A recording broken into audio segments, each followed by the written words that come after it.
Good afternoon बच्चों। देखिए जी, आज बात करेंगे लोकतंत्र की, लेकिन जो लोकतंत्र की बात करेंगे, जो डेमोक्रेसी की बात करेंगे, वो कॉन्स्टिट्यूशन के अंदर नहीं करेंगे। आज बात करेंगे उस डेमोक्रेसी की अंडर कंपनीज एक्ट। अगर मैं बात करूं तो आज मैं आपके लिए दो ऐसे कॉन्सेप्ट लेकर आया हूं जो आपके आईसीएसआई मॉड्यूल का पार्ट है। आपको मैं बहुत क्लियर कट बता दूं और बहुत इंपॉर्टेंट पार्ट है। और उन दो टॉपिक का नाम है two important topic for exam.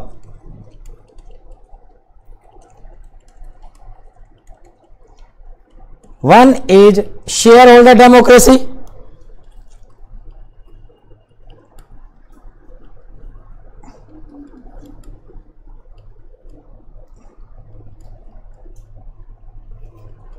And veto power.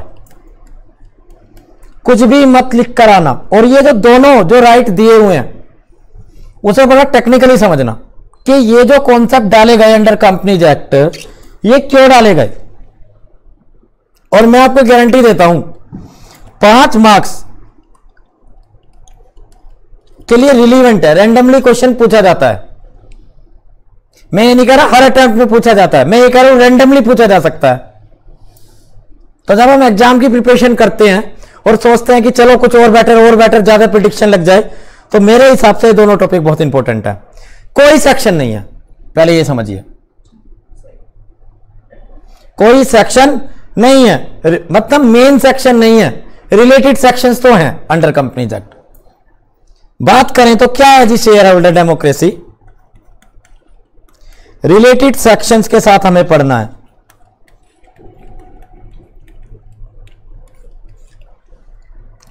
और शेयर होल्डर डेमोक्रेसी का बच्चा लिखकर आता है कि 179 सेक्शन है। गलत, रीड विद 179 है। पहले मैं आपको यह बता देता हूं,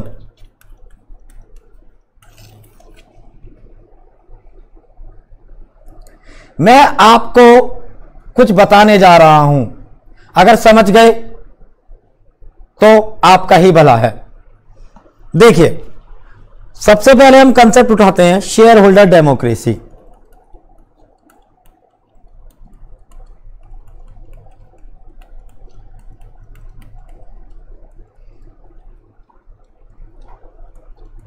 कॉन्सेप्ट को समझना।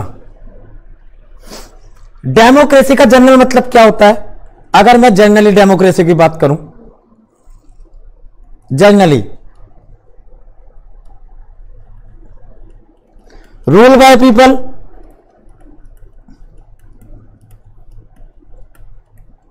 रूल ऑफ पीपल, ये सब चीजें आप पढ़ेंगे।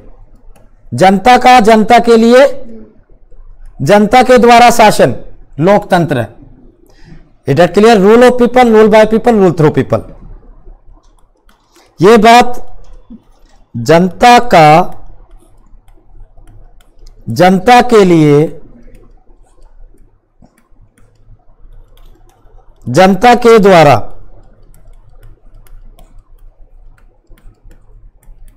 शासन लोकतंत्र है। लोकतंत्र, लोगों का शासन, तंत्र का मतलब होता है शासन, और लोक का मतलब होता है पीपल, यानी कि people rules.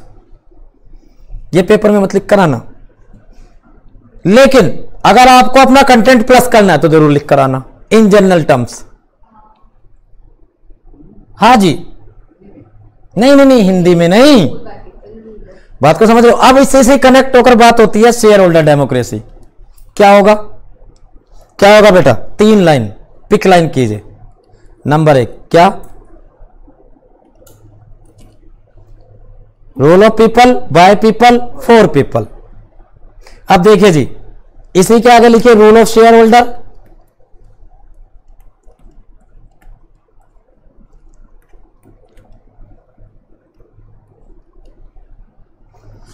Rule by the share holder. आगे समझ में नहीं आया, मतलब रिप्लेस कर देना है बस वर्ड।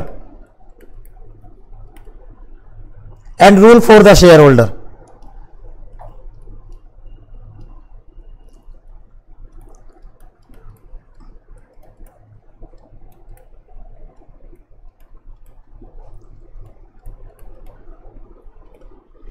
सर कहना क्या चाह रहे हो? ये तो लाइन है, हमने 3 लाइन सीख ली, 3 कीवर्ड्स आपने दिए, नंबर 1 में हमने लाइन सीख ली। कहना क्या चाह रहे हो? देखिए कहना क्या चाहता है कंपनीज एक्ट कि ये एक कंपनी है भाई, बिल्कुल है, ये एक कंपनी, ये शेयर होल्डर है। वैसे तो ये सेपरेट लीगल एंटिटी है दोनों, इनके बीच में एक दीवार खिंची हुई है, क्या? सेपरेट लीगल एंटिटी, ये दीवार है इनके बीच में। लेकिन आप एक बार बताइए, आपने अगर शायद पढ़ा हो, company is an artificial person running by an human agency is called board of director. Company क्या होती है? वैसे तो कंपनी तो एक आर्टिफिशियल पर्सन है। कैसी पर्सन है कंपनी? इस बात को तो रखते रखते हमें पूरा 1.5 साल गुजर जाता है। Running by an human agency,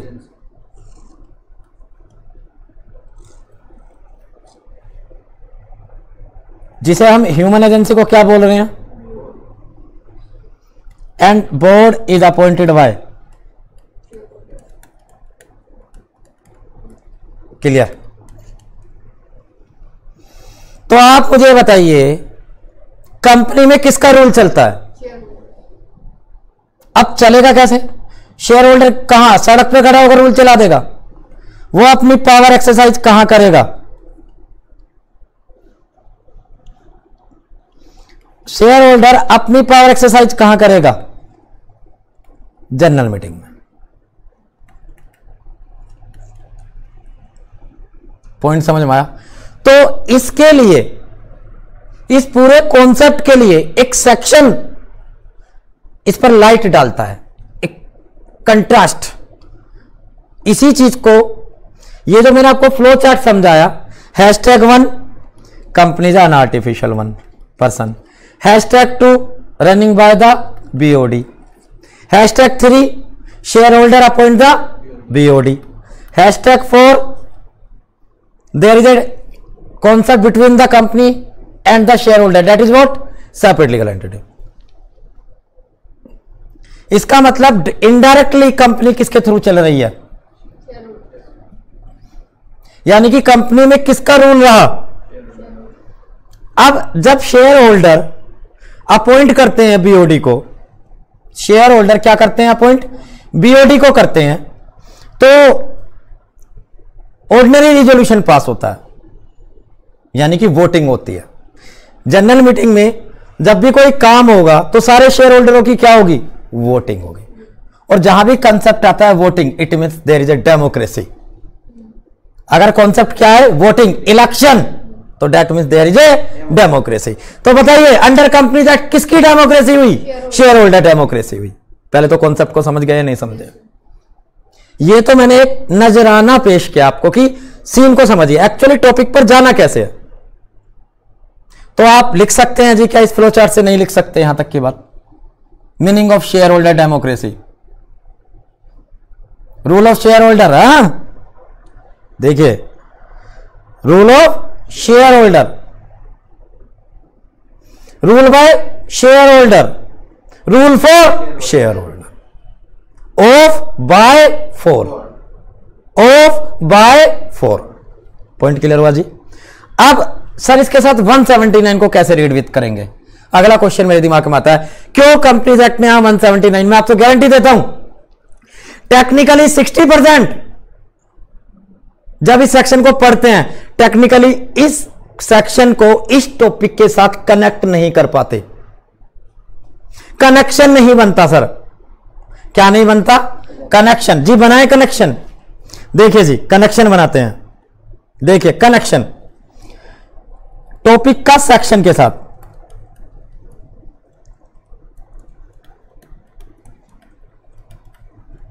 मैंने इधर क्या लिखा है? टॉपिक। क्या लिखा बेटा इधर? टॉपिक। और अब मैं इधर क्या लिखने जा रहा हूं? सेक्शन। कनेक्शन बनाओ।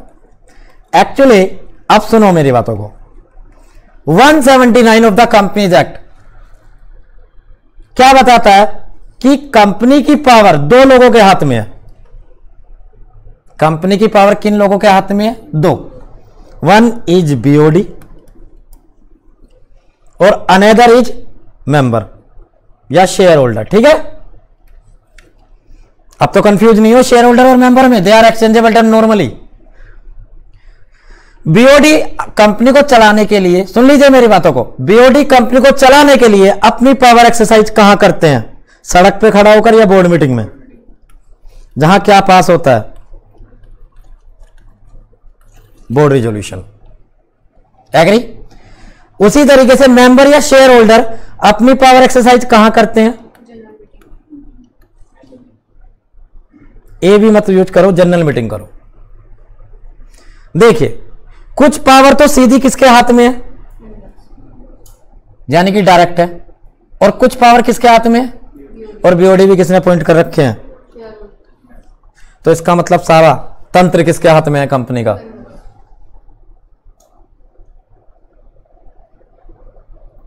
गॉट इट और नोट? समझ में आया नहीं आया? कंपनी में किसका रूल चलता है? मेंबर का, शेयर होल्डर का। दो तरीके से, एक तो डायरेक्टली जो वो अपनी पावर एक्सरसाइज किस में करते हैं? जनरल मीटिंग में, जहां पर एसआर या ओआर पास होता है और वोटिंग के थ्रू होता है, इट मींस डेमोक्रेसी होती है वहां पर। और दूसरी बीओडी डायरेक्ट मतलब अपॉइंट करा है और जो बीओडी को बिल्कुल, तो डायरेक्टली और इन। तो कहने का मतलब कहीं सेक्शन में ये बात लिखी हुई नहीं है, समझ लेना मेरी बात हो गई। ये वर्ड है ही नहीं, डायरेक्टली और इनडायरेक्टली वर्ड है ही नहीं, लेकिन हम जब उसे इंटरप्रिटेट करते हैं, कनेक्शन बनाते हैं, तो ये वाला कॉन्सेप्ट क्या हो गया? ये वाला कॉन्सेप्ट क्या हो गया? डायरेक्टली। और ये वाला कॉन्सेप्ट क्या हो गया?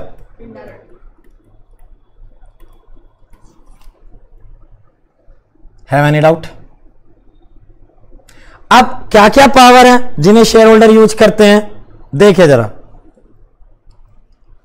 और मैं 179 सेक्शन को पावर का बंटवारा बोलता हूं। क्या बोलता हूं मैं 179 को? पावर का बंटवारा। एक चीज मैं और आपको बता दूं, 179 बड़ा प्यारा सेक्शन है, सुनना। 179 बड़ा प्यारा सेक्शन है, मेरे वर्ड को समझ लेना। 179 क्या कहता है? सीधा बताओ क्या करता है? पावर का क्या करता है भाई? पावर का क्या करता है? बंटवारा करता है। किस किस के बीच में? बीओडी और मेंबर्स के बीच में। और कहा ये पावर आपकी, ये पावर आपकी। और इन दोनों में क्या रिलेशन है ये मैंने आपको बता ही दिया, चुपके से बता दिया। आई बात समझ में नहीं आया? तो और ये पावर एक्सरसाइज कहां करेंगे? बोर्ड मीटिंग में। और ये पावर एक्सरसाइज कहां करेंगे? जनरल मीटिंग में। मेरा आपसे एक क्वेश्चन है, फिर भी पावर ज्यादा किसके हाथ में है? चलो बताइए। जनरली मेंबर क्या बीओडी की पावर में इंटरफेयर कर सकते हैं? नहीं, जनरली नहीं कर सकते।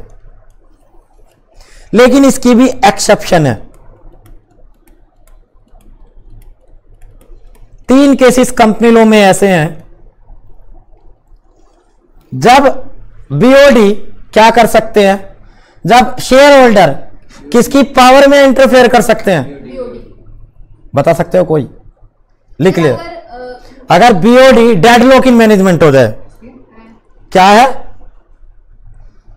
मैं बता रहा हूं आपको, एक्सेप्शन ऑफ सेक्शन 179 क्या हो जाए? इसमें नहीं है किताब में ये चीज बच्चे, डेडलॉक इन मैनेजमेंट। डायरेक्टर आपस में बात ही नहीं कर रहे, नॉन कम्युनिकेटिव टर्म है। या डायरेक्टर, पहले समझ में आया? या director number 1, number 2 bona fide intention से काम नहीं कर रहे कंपनी के साथ, मेलाफाइड इंटेंशन से काम कर रहे हैं। कैसे इंटेंशन से? मतलब कंपनी को लूटने की कोशिश कर रहे हैं, केयरलेसली काम कर रहे हैं। या तीसरी बात समझ लेना बेटा, इनकॉम्पिटेंट बोर्ड हो जाए। कौन सा बोर्ड हो जाए? मतलब बता सकते हो? डिस्क्वालीफाई हो जाए डायरेक्टर, इंसॉल्वेंट हो गया। अगर 3 सिचुएशन आती हैं तो मेंबर क्या कर जाएंगे? इंटरफेयर कर सकते हैं। किसकी पावर में? पॉइंट क्लियर हुआ? 179 किसके साथ कनेक्ट है? Share holder democracy. डायरेक्टली और इनडायरेक्टली किसके कंट्रोल में रहती है कंपनी? और डायरेक्टर्स। तो आप यहां 179 को देखिए, a general power has been conferred on the BOD. बिल्कुल सही बात है। This section provided subject to the provision of this act BOD of the company shall be entitled. वो सारी पावर कर सकते हैं, वो सारे एक्ट कर सकते हैं जो कंपनी ने उसे एक्सेस ऑथोराइज किया है। और कंपनी उन्हें पावर कहां से देती है बेटा? चलो बताइए। एमओए से, एओए से और कंपनीज एक्ट से।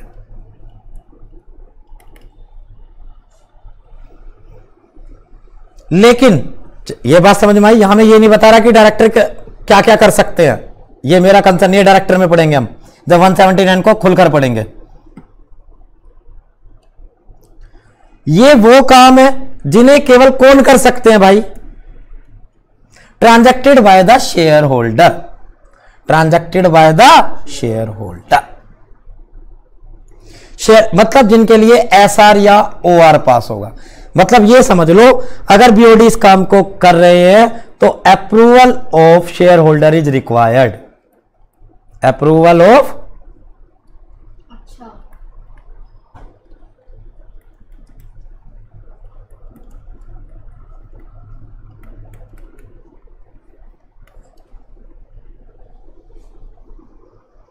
और शेयर होल्डर की अप्रूवल कहां चलेगी भाई? जनरल मीटिंग में। अगर शेयर कैपिटल को रिड्यूस करना हो या further issue of share capital करना हो 62, मेमोरेंडम को या एओए को अल्टर करना हो, रजिस्टर ऑफिस शिफ्ट करना हो। अच्छा, इसमें भी यस जी।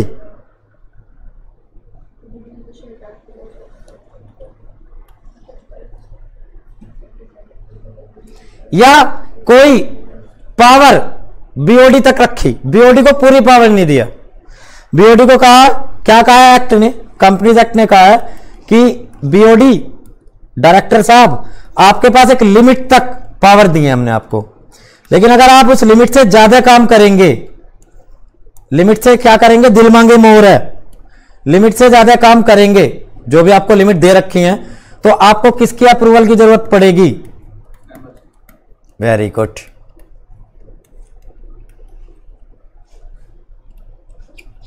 मेरे ख्याल से तो क्लियर हो गया होगा।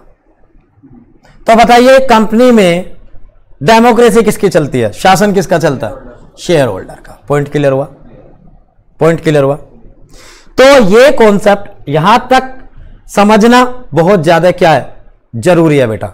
It is a concept known as share holder democracy. Concept clear हुआ बच्चों?